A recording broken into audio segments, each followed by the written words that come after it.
भारत में स्टूडेंट्स का सफ़र क्या होता है? 16 साल की बाली उम्र में 10th, उसके बाद थोड़ी सी और अच्छी उम्र हो 2 साल और तो 12वीं हो गई, 12th हो गई। अगले 3 साल 21 साल की उम्र में आप ग्रेजुएट हो जाते हैं और 2 साल 23 साल की उम्र में आपको मास्टर्स की डिग्री मिल जाती है। अगर आपकी फैमिली शिक्षा के प्रति जागरूक है तो आपका माहौल इसको सपोर्ट करता है तो ये सफ़र आप पूरा कर पाते हैं। अदरवाइज इसके पहले आपके हाथ पीले और सपने नीले हो जाते हैं। अगर ये हो गया, आपने 23 साल में मास्टर्स कर लिया, उसके बाद आप जॉब सर्च करते हो, पढ़ाई का उपयोग करना चाहते हो, क्या करेंगे? और उस समय अगर आपसे कोई ये कहे कि अब आप फला मंदिर जाओ, आपकी सारी तकलीफ़ें दूर हो जाएंगी, आप उन देवता के दर्शन करो, आपको सारे जो सुख सुविधाएं हैं वो मिल जाएंगी, आप ये तीर्थ स्थल आप विजिट करो तो आपकी समस्याएं सारी की सारी हमेशा के लिए ख़त्म हो जाएंगी। या फिर आप ऐसी वैसी मालाएं डाल के आप पूजा पाठ करो तो सारी बलाएं आने के पहले ही ख़त्म हो जाएंगी। अब यहाँ स्टूडेंट कंफ्यूज हो जाता है कि जो उसने 23 साल तक की पढ़ाई में जो किताबें पढ़ी हैं उन्होंने बताया कि आप ये पढ़ो, इससे आपका जीवन अच्छा होगा। अब ये श्रीमान जी, ये केंद्र सरकार में बैठे भारत के प्रधानमंत्री आपको समझाते हैं कि अब आप पूजा पाठ करो तो आपका जीवन ठीक हो जाएगा।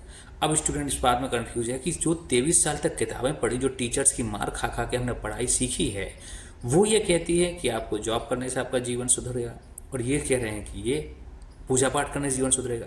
या तो वो 23 साल तक की जो किताबें पढ़ी हैं, जो लोगों टीचर्स की हमने ज्ञान लिया है, वो बेकार है, वो सारे मूर्ख थे जो हमें स्कूल भेजते थे, कॉलेज भेजते थे, हमारे माँ बाप उसमें इंक्लूड हैं।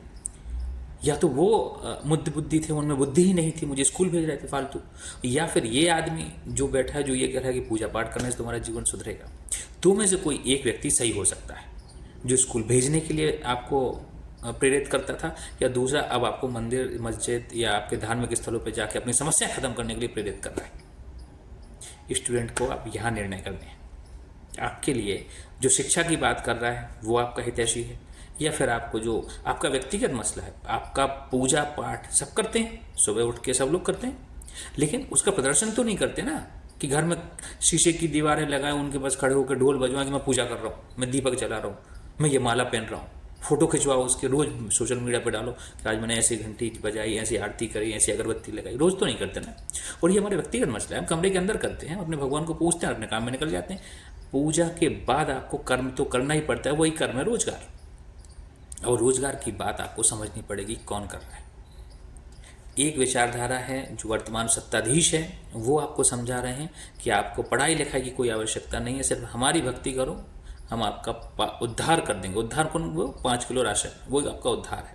ज़्यादा से ज़्यादा अगर आपको कुछ करना है तो उनकी रैली में जाओ, झंडे उठाओ, लट्ठ उठाओ, तलवारें उठाओ, पत्थर उठाओ, और अपनी सोशल मीडिया फोटो डालो वॉरियर्स की, योद्धा बन के। ये आपका उद्धार है, वो बताते हैं। या फिर दूसरा उद्धार ये है कि आप अच्छी पढ़ाई करो, अच्छे कंपटीशन एग्ज़ाम आप क्रैक करो, आप जाके आप भारत के अंदर, इवन दुनिया भर में आपके पास मंच खोले कि आप ग्लोबल लेवल पे अपना नाम कमा सकते हैं। दो में से कोई एक व्यक्ति सही हो सकता है, ये चुनाव आपको करना है। कौन आपके हित के बारे में सोच रहा है, कौन खुद के हित के बारे में सोच रहा है। इतना तो कर ही सकते हैं, कम से कम इतनी पढ़ाई करी, 10वीं तक की पढ़ाई होगी, इतना अच्छा बुरा समझने की आपकी क्षमता डेवलप हो जाती है।